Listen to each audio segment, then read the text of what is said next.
Hello, welcome to Oxford Heirlooms. Today I'm going to sew my scalloped line along the hem of my garment that I created using a 6-inch bread and butter plate that was part of my grandmother's china. Okay, now I've got white thread in my machine and I've set my stitch to a straight stitch, and I'm going to start at one edge of the front facing, line my needle up with my line that I drew with my friction erasable pen. I'm going to go forward and backward a couple of stitches to tack it down. And then I'm going to carefully start following my curved arcs that I have drawn on the fabric.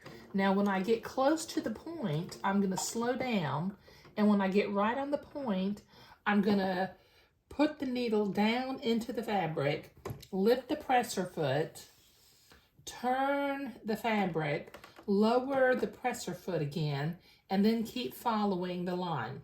Now you'll notice today I'm not taking my pins out as I come to them, but I'm also not sewing over them either.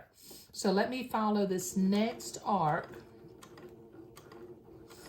Just very carefully follow the line that you drew with the friction erasable pen.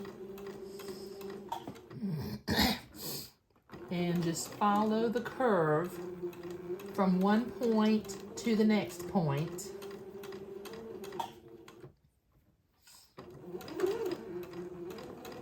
You don't want to go too fast because you do want your arcs to have nice, smooth curves.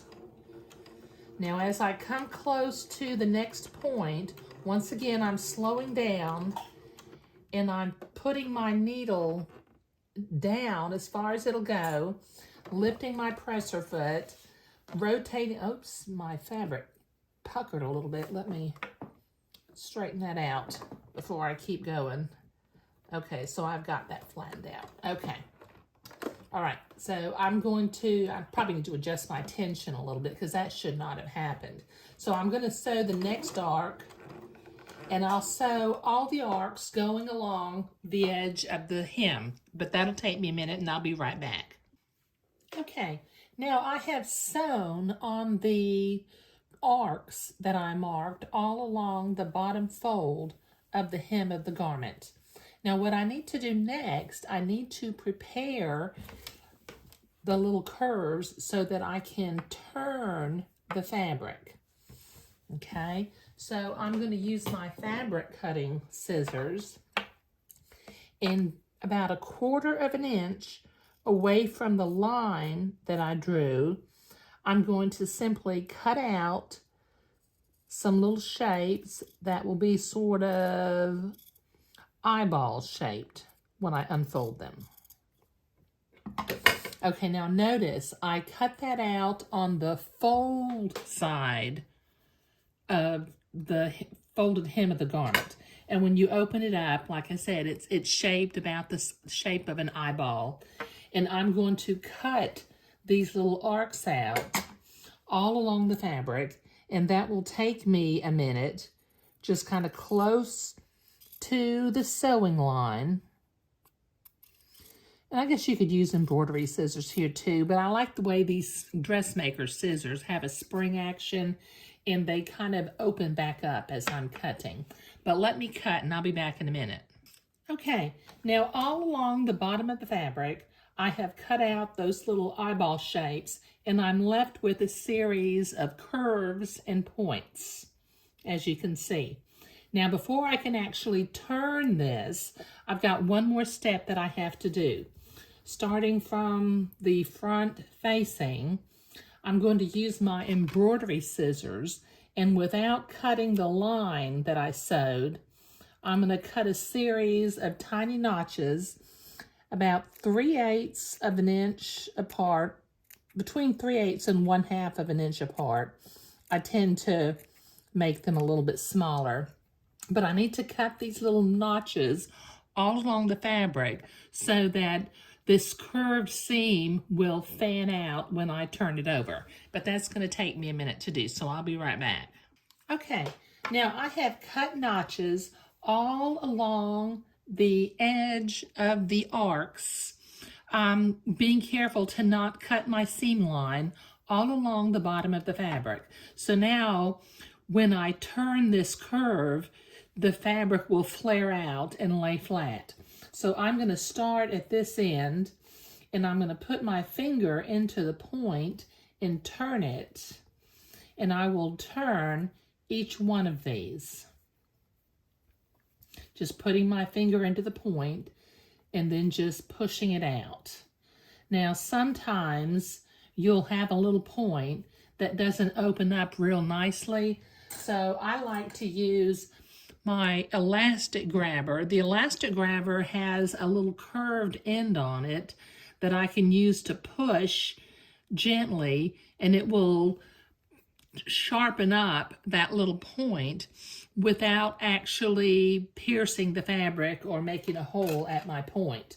So let me continue to turn all my little points, and then we'll go on to the next step.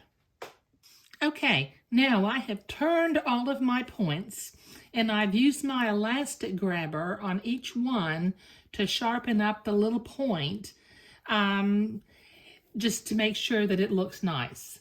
Okay, I did that on each one of the little points. The next thing I need to do is I need to go to my ironing board, and this bottom edge of the garment now has arcs and points, and I need to press that flat, so that will take me a minute.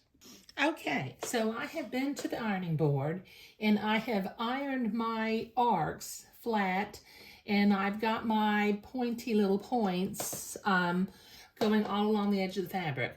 Now, if you'll recall, I originally folded this fabric 2 inches, and so I'm going to fold it on that line that represents the bottom, well, this bottom edge of the fabric right here, okay? I'm going to fold it on that, and I'm going to start pinning it in place using my silk pins.